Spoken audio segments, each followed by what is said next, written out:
Content presented in Cheshire Corners is for educational and informational purposes only.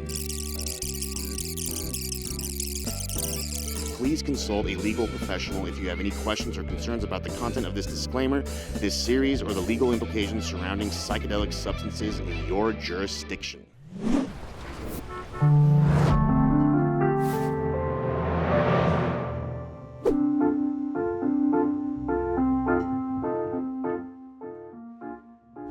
Hi everyone, welcome to Cheshire Corners. My name is Rita Tsaluk, and I will be your host as we trip through the looking glass.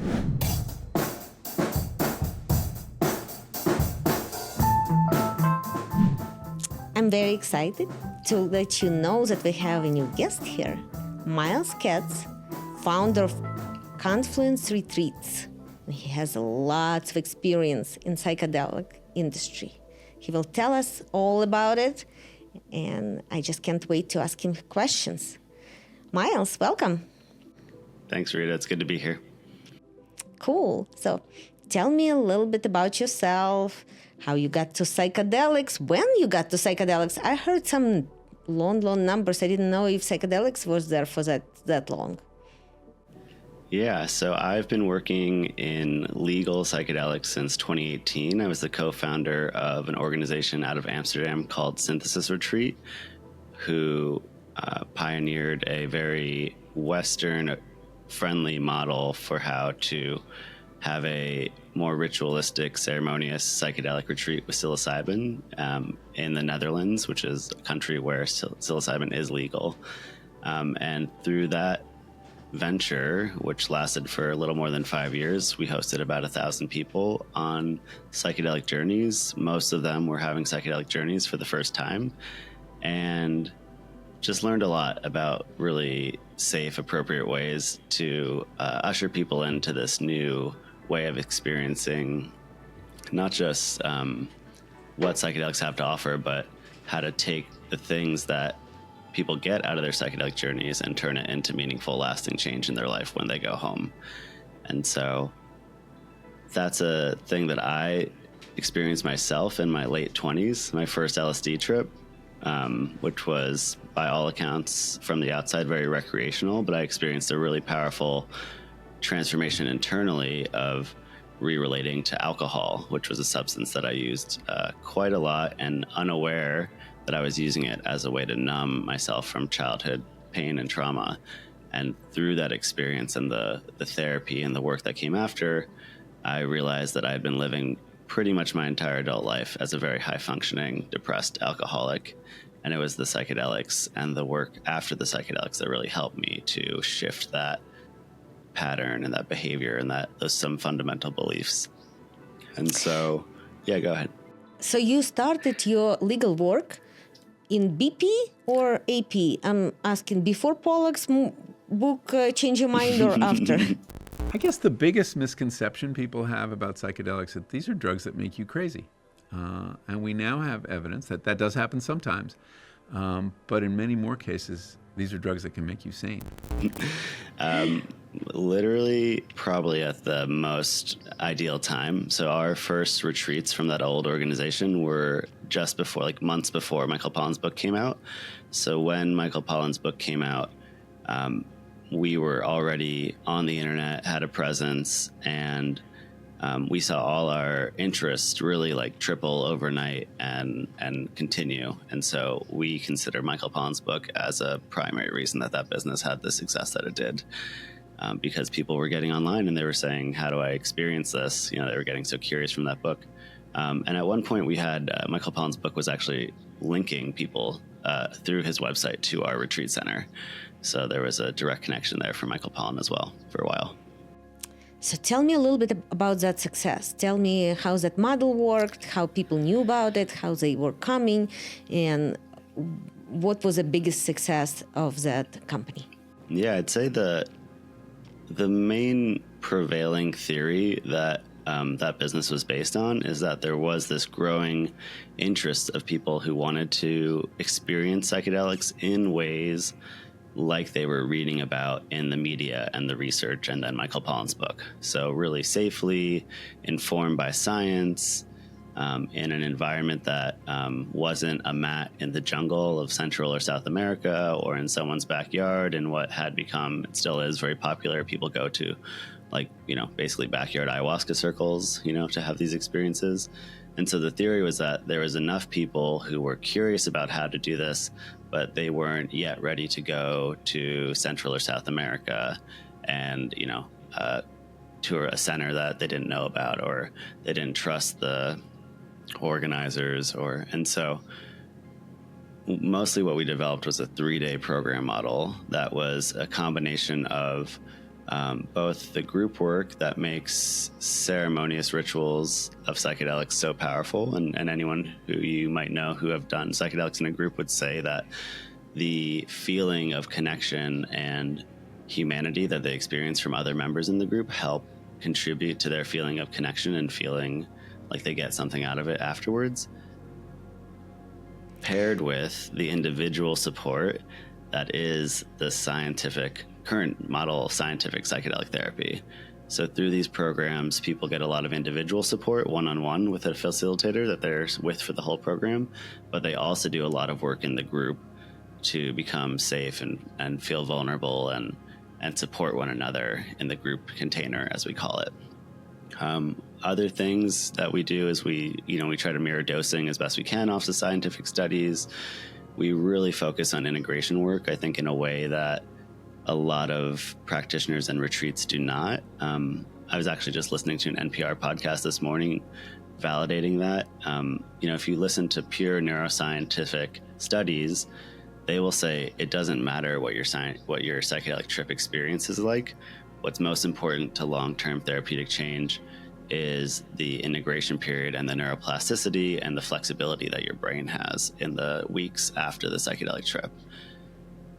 I have a hard time admitting that fully because I am with people all the time with having really powerful, intimate experiences. So I would hate to say to anyone that part doesn't matter, but I do think what that research points to is really important, is how important the after period is and what you do with the after period in order to create the long-term changes that you want in your life.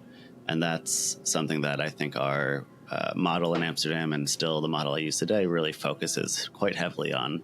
Okay, now you've had your experience, no matter what that experience is, and we'll help you to make your own meaning from that experience because it's yours to interpret. But really, here's your 3 to 4 week period, as we know from the science, that you really need to lean in if you want to shift patterns and behaviors and change things in the long term for yourself. Otherwise, what some of this early psychedelic research shows is that you might go back to feeling the same way you felt in 3 or 6 months if you don't make the changes in your life. And so I'd say that's kind of the theory that organization started with and seemed to be quite successful. We partnered with research institutions that showed the outcomes of our retreat participants was comparable to that of what people were experiencing in clinical research studies. And that also helped validate the potential for future clients. And I'd say that was kind of our gift in having that theory when we started that organization, and what I think is still really powerful about the way the organizations I participate with, use psychedelics today.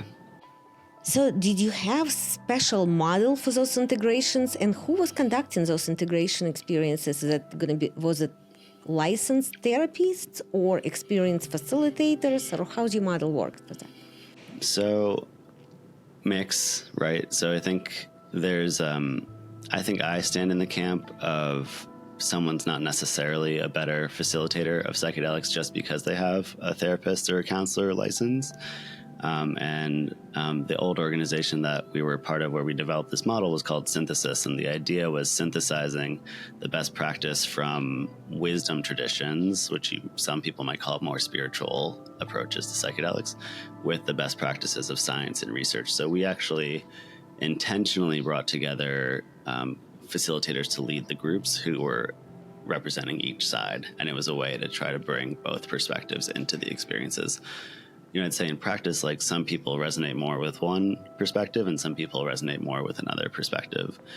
And so this integration period is led by the same people who facilitate the sessions. I'm now working with an organization called Nectara, who's developed a educational platform and software to help people before and after prep and integration, which I'm really excited about. I think it's a really helpful thing to do, just because when you get into the nuance of delivering these experiences and these services to people, especially in a business container, what you eventually lead up against is the limitation of time and how much time you can provide someone as support, right? That's just, in an ideal world, you could keep people on retreat for more than a week. You could have many journeys. You can be with them for a month afterwards, integrating. But we all live in a society that has a lot of constraints of time and energy and money. And so I think that really, like, the way I look at it nowadays is that we will do our best to help you integrate. Integration looks so different for each person. For some people, it's changing habits like eating or diet, or for some people it's changing relationships or leaving their job, right? Like, it really can be such a personal thing, and we don't prescribe anything because it's everyone's own journey to live and walk down. And so we try to provide support in the sense of tools and framework that empower people to go on into their own life and make the changes that they want to make. And that's part of why it's not as sexy or easy to do integration really well compared to a psychedelic journey. It's because it is really individualized, and it really does matter each person where they at in life, what stage of life are they at, what financial resources do they have, what's most important to them to take advantage of in this window of neuroplasticity after the experience. So it's kind of like coaching, right? Maybe a little bit, is it? Yeah. Or yeah. I think of myself that way, right? Like, I don't think the word therapist necessarily, it was developed way before psychedelic therapy, so I don't think it really fully encompasses. And Rick Doblin, who's the founder of the MAPS research organization, told me once that he thinks that doctors and other license holders may have more unlearning to do in order to become good psychedelic guides, because they are inherently different experiences and different modes of transformation. And so I think coaching is a vague enough term, right? Like, I'm a little protective of that term only because I know it gets tossed around a lot these days, and there's not really a unifying credentialing. But yeah, I think it's a good word. Is like, I look at myself, and when I work with people one-on-one or even in our groups, is like, I can bring my knowledge and experience working with many people throughout many years and my own transformation from probably 100 plus psychedelic journeys. And ultimately, like, I'm there to support you to take your own steps and figure out your own path, because your path won't be the same as my path. And so, and I think what that looks like is really so individual. Some people go back into their therapy relationships. Some people, like I said, like, really go into some like physical workout or diet changes. And so, yeah, just like, how do you show up for someone that encourages them and empowers them to make those changes for themselves? That's like a really case by case basis. At some point you said that there are, you were trying to see if there is enough people who would be interested to join that model. Was there enough?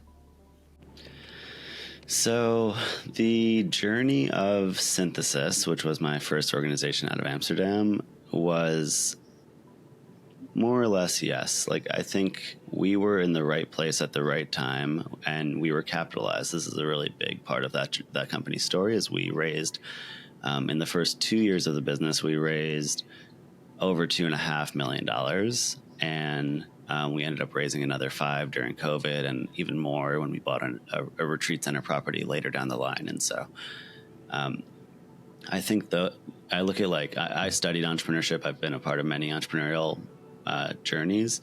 I think that one was the most in the place of right place, right time, with the right resources to capitalize on what was a very organic interest through Michael Pollen's book.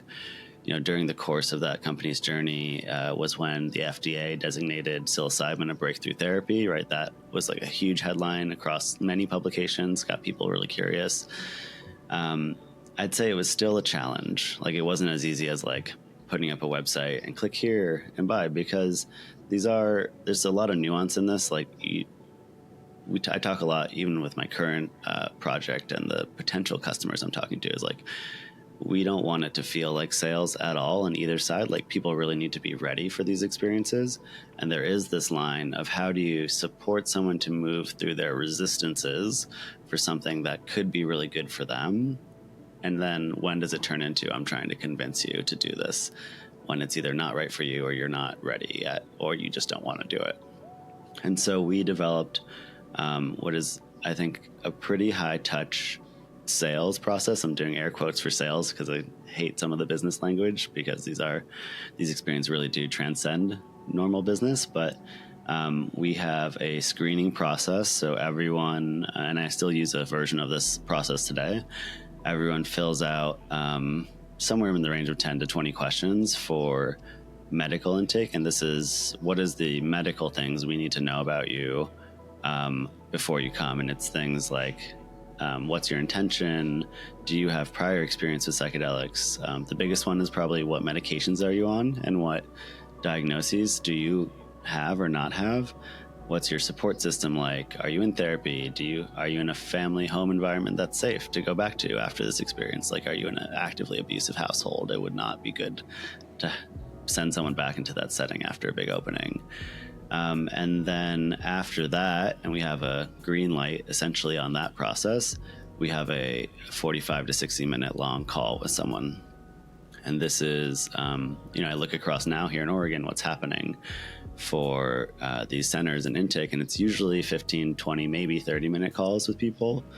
My opinion, having done this for many years, is that's not enough time to really build the foundation of a very trusting relationship. And I want the people who come to work with us to have that foundation. It's inherently a very scary thing for most potential participants, because it's generally something they've never done, or they've never done this way, or they haven't done it in 50 years, or they haven't done it in a group. And so I know from my lived experience that, like, there's two things that happen when people take psychedelics. One of them is there's a substance that activates in your brain and gives you an experience. And the other thing is, we are working with our mind to try to surrender deeply into that, so the psychedelic can show us as much as possible. And I know that if people don't feel that trust with the people they're around and the people they're working with, they will have trouble on that second piece of surrendering. And so to me, a 45 to 1 hour call is probably the minimum time that we can start to build that rapport and relationship. And as I go on this journey with clients, I actually find sometimes I have to do follow-up calls, because people have a lot of fears, their anxieties, their concerns. It's a real investment of money. And so I'd say, like, once we figured out that piece in my former organization, we were easily able to connect the interest that exists for psychedelics with people who are ready to make the commitment and the investment to go on a program like that. And in that company's journey, started in 2018, early 2019, we were kind of like in the process of figuring that out. We figured it out. And then COVID came. So we had about 100 clients a month coming on retreat just before COVID came. And COVID came, and, the rest of that company's journey is very complicated because of COVID. I wanted to ask you, 100 people a month, how much of an admin staff you have? And it's one thing that when you kind of understand and have a feel and do it in an individual basis, but another thing when you have to train people to do the same quality care that you do. How did you bridge that gap? Yeah, I'd say this is like probably where the benefit of having all the resources that we had at the last business came into play. We were investing a lot of time and energy and full-time salaries on internal training. So we were really fortunate to have people who could show up initially and help develop that standard of care and that model. And we're very happy to encourage them and empower them to work within the team and hire assistants and train them up and down. And so, that was a luxury. I know that people across the field of psychedelic retreats, even still today, are generally not getting paid full-time salaries to do this work. And I know here in Oregon, where it's been legal for about a year and a half, most facilitators probably 70 to 80%, I feel comfortable saying, still have other jobs. And so it's not yet a place where organizations have the benefit of developing huge training programs. And so, I'd say it's a slow process. I think there are many things that help people come in, not like completely naive. I'd say, in my opinion, like a lot of psychedelic experience is very helpful for an individual to automatically understand the types of places that people can be in on journeys and how they might be best supported. But that is far from like alone its own solid foundation for training. I'd say that other Western models for training, like being a counselor, like being a therapist or a somatic practitioner, those can be really helpful. And again, like not everything. And then I'd say, I appreciate in my own organizations, I really appreciate people who can wear many different hats when it comes to understanding these experiences. So they might be able to wear a more Western therapy hat if they're talking to a client who's like from that world, or if someone's more in the spiritual path, they can also relate to that person in a spiritual way. And I think that's just really something that psychedelics inherently do. They blur these boundaries between, the thinking mind and the feeling body, or, the science and the spirituality. And so I'd say like coming to a foundation of, looking to work in this field with many of those hats and a lot of personal experience is really the foundation. And then it's through doing the work and sitting with people that I think people get the most experience. My company developed a training program that was one of the first training programs in Oregon. I think over 400 people were signed up to complete certification through that program to learn how to be psychedelic practitioners. And we also had the perspective that like our program was not enough. Like our program was just a piece of education that someone would need to be a really good guide and a facilitator. But really like it's that lived experience that is the best thing, I think. And so that's why in our organizations, we have like a model for starting at a lower level and training up until, we feel you're qualified to be part of a lead facilitator. Are you providing still education for facilitators in Oregon? I'm not. So Synthesis had a pretty abrupt financial closing in the beginning of 2023. And there's a long story there. And largely had to do with all the twisting and contorting that we were forced to do throughout the pandemic. We were never really able to get our feet back under us. Today, I am not involved in any training organizations. Synthesis's training still exists in the world. Another organization acquired it and has continued onward with it.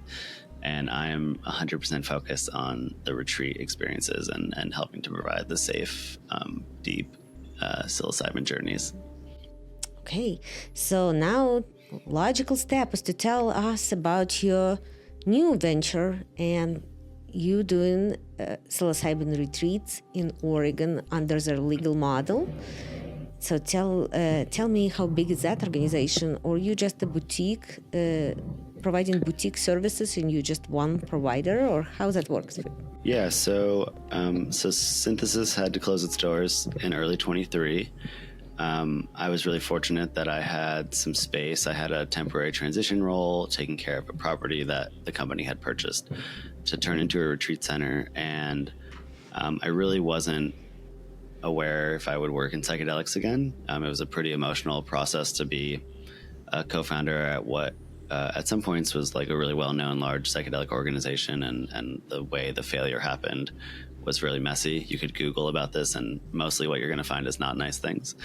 And so what else was really interesting and ironic about that journey for me personally is that I had relocated from Amsterdam to Oregon to bring Synthesis to Oregon in 2020, just before the legal vote was cast.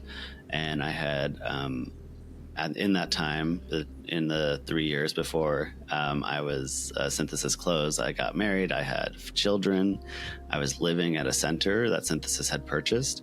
And so my whole identity in life was really wrapped up in this thing. And in the beginning of 23, we were a few months away from the first licensed center's opening, and I no longer was involved at all. And that was just like a really interesting place to be in as an entrepreneur. And as I watched some of these centers open, I slowly got involved. There's a local center here in Southern Oregon that I knew the owners, and I slowly just got involved in helping them because I was passionate about it, and I found that. And over the course of about 6 or 9 months, I became involved formally, and I also became a little disheartened. And I say disheartened that the vast majority, and pretty much everyone who was coming to Oregon to have these experiences, was doing this really sterile clinical day journey approach where you would have 1 to 2 Zoom sessions with your facilitator. You'd fly to Oregon. You would go to your center for the day. You'd meet your facilitator that morning at the center for the first time in person.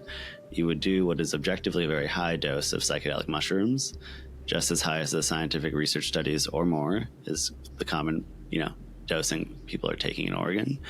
You would go back to your hotel room by yourself, and then you would fly out the next day and you'd have a couple Zoom meetings with your facilitator. And as someone who really was involved in organizing very thoughtful multi-day programs where people can turn off their phone, share meals together, go on walks, do other things outside of just the psychedelic like breath work or, movement exercises or other kind of rituals that we know from other psychedelic experiences help people, remove the layers of their mind and go deeper. I was just really sad about all this. Like, what is someone doing in their hotel room by themselves after what Johns Hopkins University research has said is one of the most meaningful experiences of your life? It still makes me sad to think about that. So through the course of being involved and supporting, I essentially brought back the 5-day program model that my former company had developed and made a little retreat. And so it is very different than my last organization. It's small. It's a small nonprofit, and that's my choice to make it a nonprofit as part of the integration of the lessons I had about venture capital and mixing psychedelics and capitalism. But the model is the same. So it's a 5-day program. People do a medium journey on the second day of the 5 days. And if they choose, they do a much higher dose on the 4th day. And throughout the 5 days, we're working on helping people feel safe and vulnerable with each other, but also one-on-one, as I mentioned earlier. We have really lovely catered meals. We're in beautiful retreat centers in nature with views and the smell of the evergreen pine forest here in Oregon. And we're doing other activities that help people feel safer and go deeper, and then also feel more connected and get more and take home more out of these experiences. And so how many people usually come to the same at the same time to the retreat? How many people in the group? So I'm intentionally keeping it at small groups of no more than 8. So we usually have 6 to 8 per group. And that is also something that I have taken from my previous experience. We used to do 16 people at a time at Synthesis, and it worked. I think we provided really good experiences for clients, but it was very, as an organization, it was very complicated and chaotic to try to organize that many people on a recurring basis. And so in this new iteration of this project, where it's not about being the first or the best or the fastest or the most well-known, it's just about doing good work for the people who choose to come and do the work this way. A group of 8 is really manageable, and everyone in the group of 8 over the course of 5 days gets a chance to get to know each other really well and build relationships and build connection.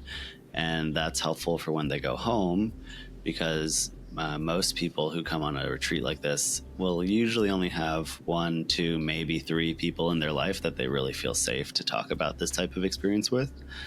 And so part of what people take home from an experience like this is a community of people who all came for very different reasons, all come from very different walks of life, but through the course of the program and the openings the psychedelics provide us, will build bonds and relationships and community. And thus, when they go back to their everyday life, and inevitably parts of integration are challenging, right? Things may feel more difficult now that you're more open and you've had all this change, but your everyday life and the people in your life haven't. And so people can use that community to come back to and lean on and support one another as things get as they're doing their integration. And so, yeah, that's the thinking behind a group of 8, keeping it intimate and small. And before we go further, I would like to ask everybody, please, to like us, subscribe to us. Please post it in your Facebook, social media accounts, and please comment under this video and let us know what did we miss to talk about. If there is anything that you want to challenge, we value your comments, and it helps Google algorithms to promote this video. So let's just continue with your retreats in Oregon. So with organizing those retreats, it's a lot of work. How many people working with you to create this environment for the group? Yeah, I'd say that, so there's a team, there's 2 facilitators for the group. We'll also usually have an assistant, so there'll be a team of 3. And then there's a few other people who have part-time roles, including a caterer and other practitioners that lead other components of the retreat, like breathwork. But really, it's mostly me, and I feel the reason that I can do it so well at a small scale is really this experience of the 5 years and the 1,000 people that Synthesis supported. There was a point about a year after the failure of Synthesis that I was able to tell my therapist that I felt like that was a PhD for me to do exactly what I'm doing now. That 5 years and $15 million and all the, at one point Synthesis had 40 team members. And so I learned so much in that 5-year period that now I can do this at a very small scale, more or less organizing it by myself and relying on really strong team members like my co-facilitators to lead the different parts of the retreat that they're best suited for. So I want to talk to you about one little bit of a sensitive subject. Okay. I've checked, we're trying to be as a part of the legal industry here in Colorado ourselves. Yeah.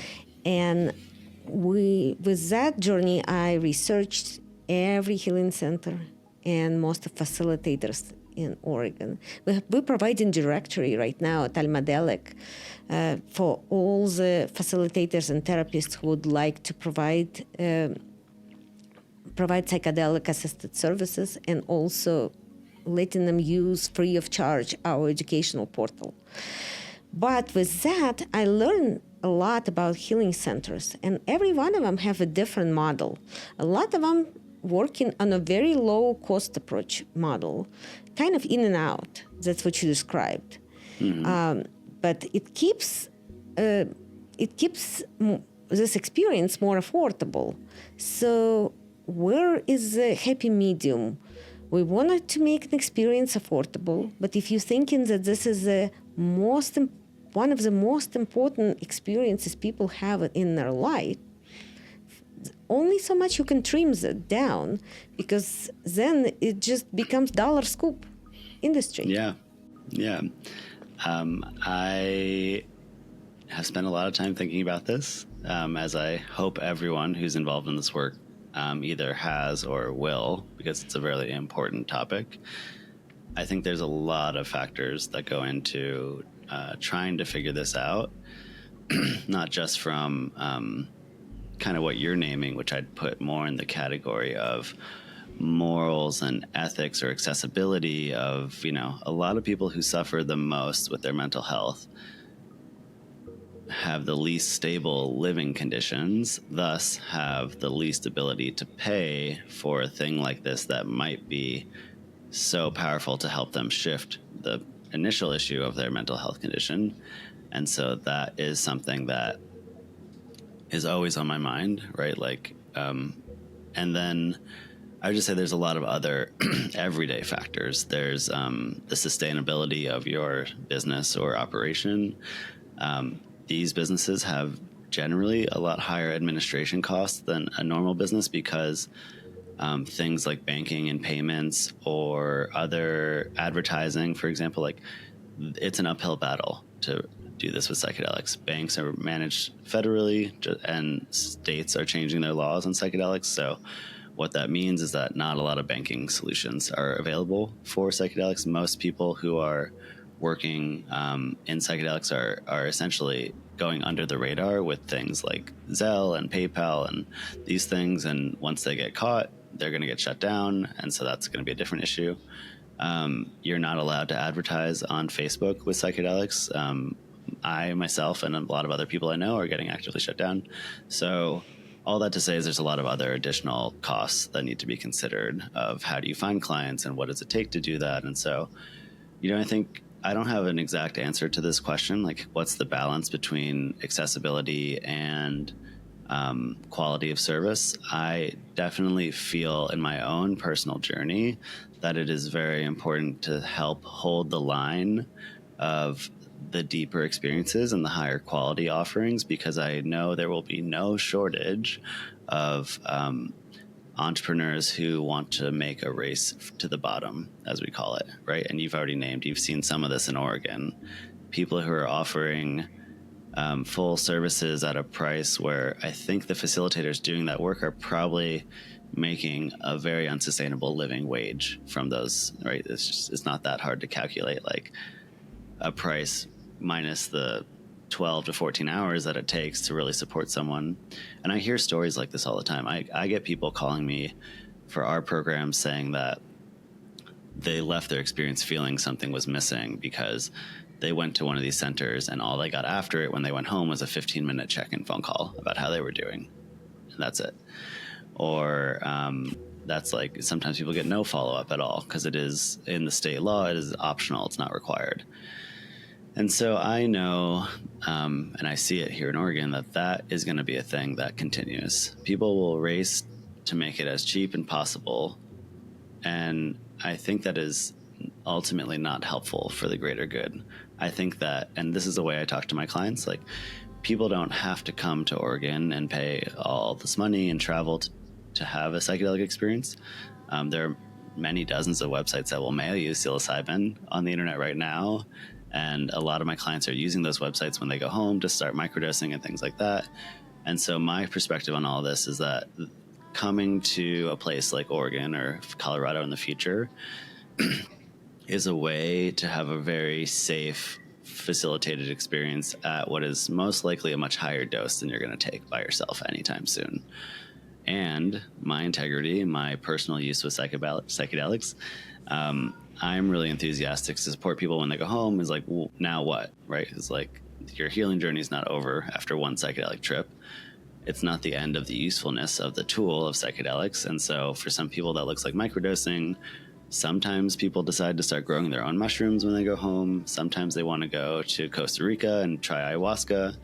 It really looks, again, like so individual for every person. And so that's the way that I've come to rationalize this discussion around price and service. And the other thing I'll say is that it's like a way that I'm working in this construct is in the group work, I do have the ability to offer reduced cost spots to multiple people in the group if I get enough people full pay for the group. And that's people call that like the sliding scale or the like something of that nature. And I think that's one of the better options in this world while everyone's still figuring it out. Like, can you have a certain percentage or a certain amount of customers that come at a reduced cost? That's essentially directly or indirectly helping to be subsidized by, I've done this work long enough to know that these are not businesses that make people rich. I think people are lucky if they can make living wages on this right now, running a center or being a facilitator. And so I think the industry putting the problem onto the people providing the services of the cost being too high it's not really fair, because I don't know anyone, including myself, working in psychedelics right now who's just rolling in money, when they go home and investing in their retirement stocks. Like, most people are doing this because of passion and they really care. And and so it's complicated. Yeah, it is very complicated. I'm constantly thinking about it. And in my thoughts, how they do, when FDA does their studies, they always saying so much for placebo and so much for the drug. right? So what is placebo? I know whatever we're thinking about placebo, it's probably not we still as a humanity developing understanding of what placebo is. Like for me, on a wide understanding of placebo, for example, you buy a piece of chocolate. It's a chocolate. It's maybe a very good chocolate, and it's maybe made very well, but then it's also presented well. It's also given to you at the right time. And that's where probably placebo part of the chocolate comes in. So when we doing such an important thing as most important experience in your life, when we're talking about certain settings, and then we're talking about integration of that experience into your lives, that's pretty much taking care of your placebo. Your placebo have to help you, not to go the other way around. If you would take dose of mushrooms or any other psychedelics and just casually and just kind of go ahead with your day, if you can, I don't think it's going to be as powerful as if you're going to get your certain settings in other parts of placebo. So if you look at FDA research, and if you take percentage of placebo out, there's not much left. We do have to take care of placebo. So while I totally agree about group settings, because everybody suggests group settings, it actually works even better than individual settings. So that's one way to cut costs. But I would kind of be scared to jeopardize that placebo. Quick in and out, dollar scoop, that's going to be probably not going to get us to where we want to go. Yeah, I actually don't agree with the group cut cost concept just from running groups. I think it could be equally as expensive and complicated, if not more, to do it well. I know that's like a thing a lot of people say when it comes to opening up these centers. What I see in Oregon here is a lot of people trying to do like day group sessions, and they offer reduced price spots. But honestly, in Oregon, every center is on their own journey to try to be financially viable. I don't know of anyone who's knocking it out of the park. I think there's, and so that's a kind of a different conversation, I think. But I think the thing you're pointing at is interesting because, and it's like a thing I think about and I talk to clients about all the time, is like, you're basically talking about set mindset, and there's so much depth of mindset, and mindset doesn't have to be provided by the center or from the facilitator, but in our world, it really is mostly going to come from that because people don't have their own inherent understanding already. Like I describe it as like, I've done psychedelics enough for a long enough period of time that even though I will choose very carefully how and when I do them, if I was put in a particular environment, I would probably be able to navigate it okay. Like if I was in a very unideal, say I was like dropped in the middle of New York City on a high dose mushroom trip, I wouldn't want that. But I think I would be able to navigate it because of how much experience I have in that state, where that is obviously very uncommon. And most people coming to places like this are probably, maybe they did it when they were a kid, but most of them have never done it ever. And so it is in the job of the healing center or the facilitator to provide all that context psychologically for how to prepare and how to be ready and how to integrate when they go home. And so, yeah, I don't know if there's a way to do that at a super cheap cost that's high quality. I think there's a really direct tension between those two things. But then also, while certain settings and integration is the main part of psychedelic assisted therapy, and they're extremely important, we shouldn't budge on cutting them down, they not necessarily should be done by psychologists. They may be just done with people processing their experience with friends, and maybe taking some instructions, and maybe listening to some educational videos, and maybe listening to some music. I just think it's just not quite developed yet. We are right now developing, and that's why this industry is so exciting for me, because it's all getting developed by us in this specific moment. We're still figuring it out. I agree. There are a lot of low to no cost resources for integration that are probably massively underutilized for people who are even coming to my retreats. And so, yeah, I think that's like a good question of like, how does that get out there?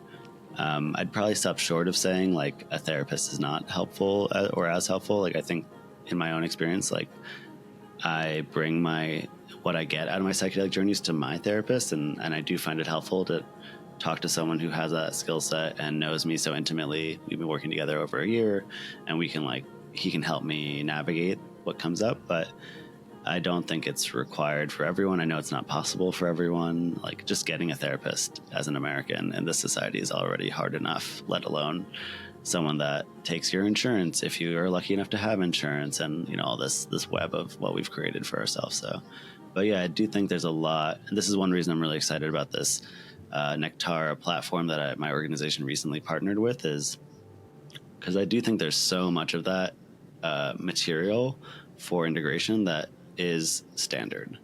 And so as a facilitator, I find myself repeating over and over again each client the same things about integration. But if they could get that information from a resource that's not me as a human being talking to them, then I can spend more time with them in the time we do have together, talking about the specific things that happened in their journey and what came up for them and how can I help them. Like, so I think that is a way that like technology and education can be used to enhance what the human to human experiences would be for things like integration. So that's like one reason I'm really excited about exploring that further. We're planning to provide information about Nectara, right? Correctly? Did I pronounce them correctly? Yeah. I'm going to check them out myself, and we will put it in details of this video for our listeners. Yeah. I think they're great. They're also a new organization, but I know the founders pretty well, and they're super high integrity. I really have enjoyed getting to know them, and my clients are telling me that they're the clients that choose to use it, because it's not everyone's going to dive that deep, right? But the clients that choose to use it are getting a lot of value out of it, which I really appreciate. And I didn't mean to diminish therapy in any way. I think for some people, therapy is as much as you can. For some people, maybe less. It's all individual. But I'm just trying to emphasize that there should be therapy and maybe meeting with friends and processing on your own and instructions. And at some point, we will come up with a good recipe. But I think right now we're just developing those recipes. So. Something I say to clients when they're going home and when we're talking about integration is, your life won't change unless you change your life. And so, like, you've taken the psychedelic, you've had hopefully a big experience, maybe you got a lot of really powerful insights, but you're still responsible for changing your life. And one of the biggest gifts of psychedelics is they've shown in research and science that it actually makes your brain more malleable, more flexible to make those changes. And so, but it's still up to you to make those changes. You know, and so whether that change comes from you deciding to go to therapy and getting stuff out of therapy, or whether that change comes from you eating healthier or talking to a very supportive friend group about your experiences, or like it really, like, I personally don't have an opinion that it's like this is the one way it has to be done or better. And I think when people are empowered, that it's up to them to make those changes and take those steps by themselves. That to me is like the ultimate positive feedback loop, because when someone really feels empowered for their own mental health journey, they will much less likely to ever get stuck again. They'll say, okay, I can do this, I can go on this retreat, take the psychedelic, or I can microdose, or I can talk to this therapist, or I can try this. Like, it will no longer lead them to a place, which is a lot of people, where they just feel completely stuck and I'm depressed and what do I do because I can't move anymore.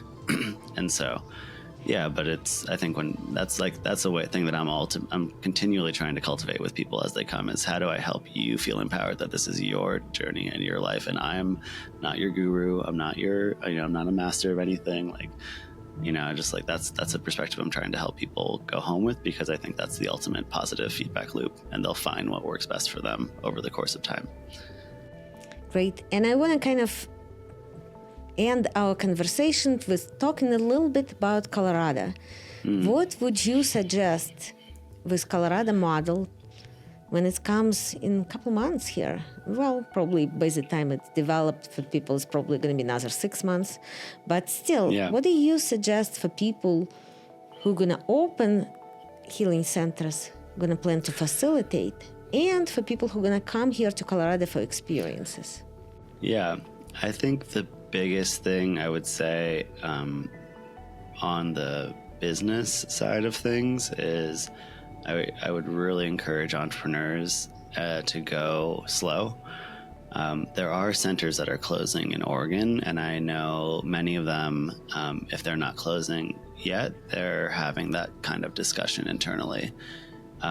So I'd say that don't assume that you're going to open your doors and thousands of people are going to come automatically. I jokingly tell people too, they're like, well, this center says this on their website and this center is doing this. And I'm like, I personally don't. After talking to many people, I probably know the owners of 3 or 5 different centers, and I talk to them on some regular basis. Like, I no longer assume that just because it's out there on the internet or on someone's website, it's having any level of success. So I think really how I interpret that is like, really go slow and be mindful and careful that it's you're going to really have to figure out this gradual process. And that goes back to some of the things I've said before. Payment issues are going to be a challenge. Advertising is going to be an issue.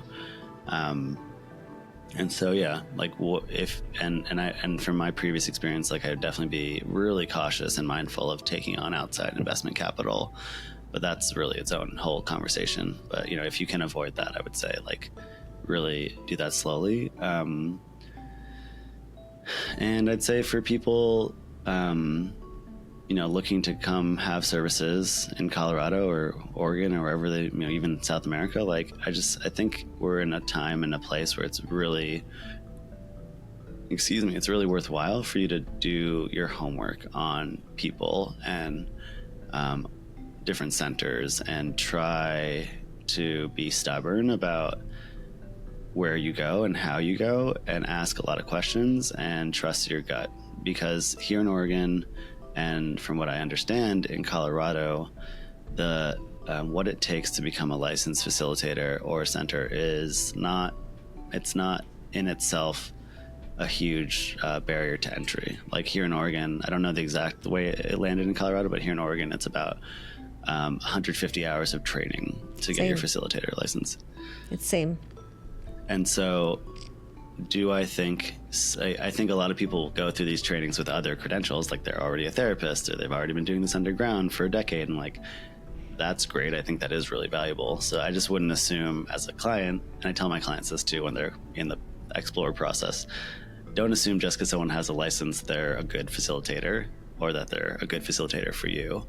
And then the other piece is that like there are just so many facilitators. In Oregon, I think there's 300 maybe 400 license holder facilitators now. And so just because you've called one center or a center's paired you with a facilitator is like, really, like if it doesn't feel right, there's just so many other people out there who would love to explore working with you. And so, yeah, that's probably like the simplest level of advice I have for what I've learned and experienced, not before Oregon, but now in Oregon for, you know, the first 2 years that people have been doing this legally. Just really slow and steady and like build a stable foundation. Otherwise it's going to feel like a roller coaster. And yeah. Thank you for that. That's all. We all thinking pretty much the same. We're on the same page with our research. Yeah. And yeah, thank you for letting us know as somebody who already has 6 years of experience of legal. Yeah, 6, almost going to 7 somehow. Going to 7. Wow. Yeah. One of the longest, I guess. Yeah. Well, I wish you the best. I wish your clients the best. And I hope someday you will come to Colorado and we can meet and maybe do retreat together. And we are very excited here. We think that we're going to be figuring out this recipe slowly, like peeling onion. We're not expecting good results, but just talking about it, doing retreats, working with people, learning every day. There is a mountain to climb ahead of us, and there is nothing can be more exciting than seeing a mountain ahead of you. Yeah, it's a really important time. I think this state model for legalizing psychedelics is the most powerful one. I really, all the time, try to imagine what medical doctors are going to do with mushrooms, and I have no idea. I definitely don't feel like it's going to be any better than what we're going to figure out at the state level. So it's exciting that Colorado will open, and I really hope that it's the rising tide will lift all boats metaphor of the more people that know, the more people that have experiences, the more people that feel safe, and it kind of sends those ripples into the world. So thank you so much, guys. Please, hopefully you enjoyed this video. Please like, subscribe to this channel. Go down to the description and find information about Myles Katz and his organization. Please subscribe to all social media he has, if he has any. Please, please help him in his nonprofit ways of serving people. Please check him out if you're interested to take a journey, psychedelic journey, legal in Oregon. And let's just do little by little of figuring this industry out, looking at the world through psychedelic glasses. And exciting times, guys. Thank you so much. Thanks, Rita.